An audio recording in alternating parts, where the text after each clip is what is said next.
సుహాసినికి పిండ ప్రదానం చేస్తున్నారేంటి బావగారు?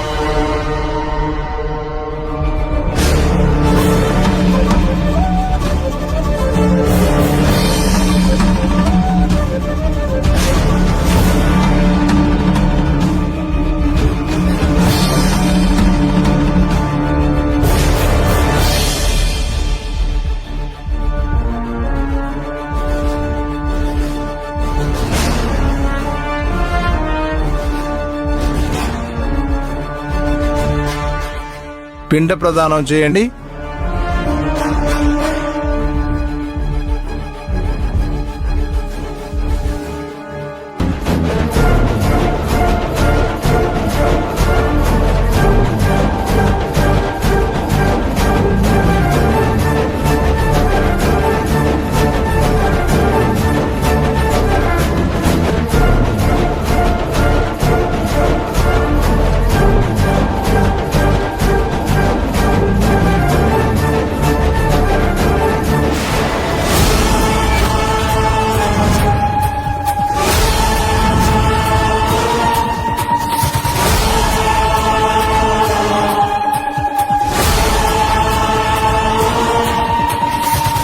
ఇక్కడేం చేస్తున్నావు అన్నయ్య?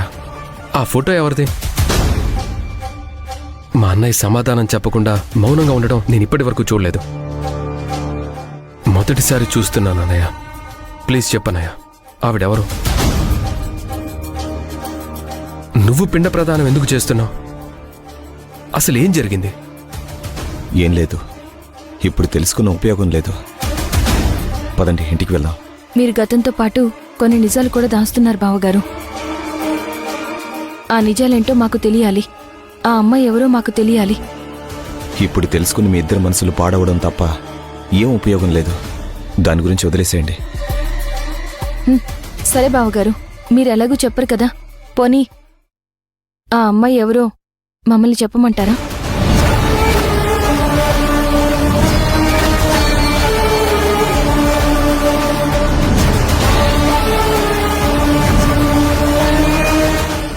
అన్నయ్య, నువ్వు ఒక అమ్మాయిని ప్రేమించావని మాకు తెలుసు. ఇప్పుడు అదే అమ్మాయికి పిండ ప్రదానం చేస్తున్నావని కూడా తెలుసు.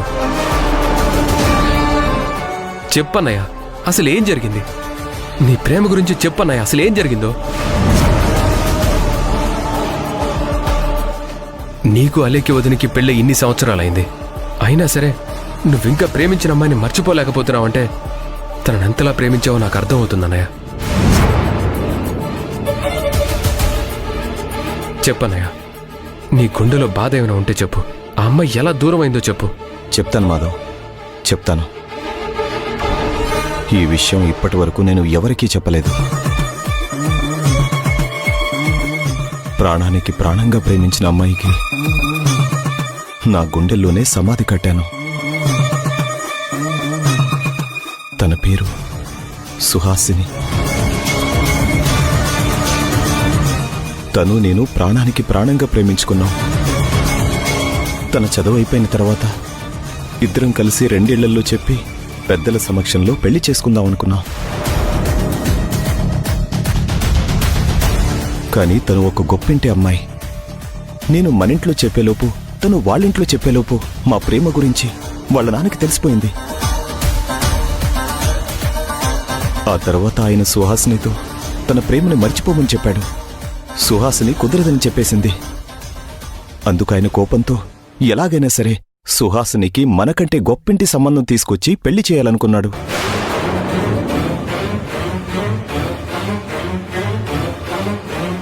మన ఇంట్లో చెప్తే అందరూ భయపడతారని నేను ఎవరికి ఏమీ చెప్పలేదు. మేమిద్దరం ఒక్కటయ్యాక తనని తీసుకుని అమ్మా నాన్నల ఆశీర్వాదం తీసుకుందాం అనుకున్నాను.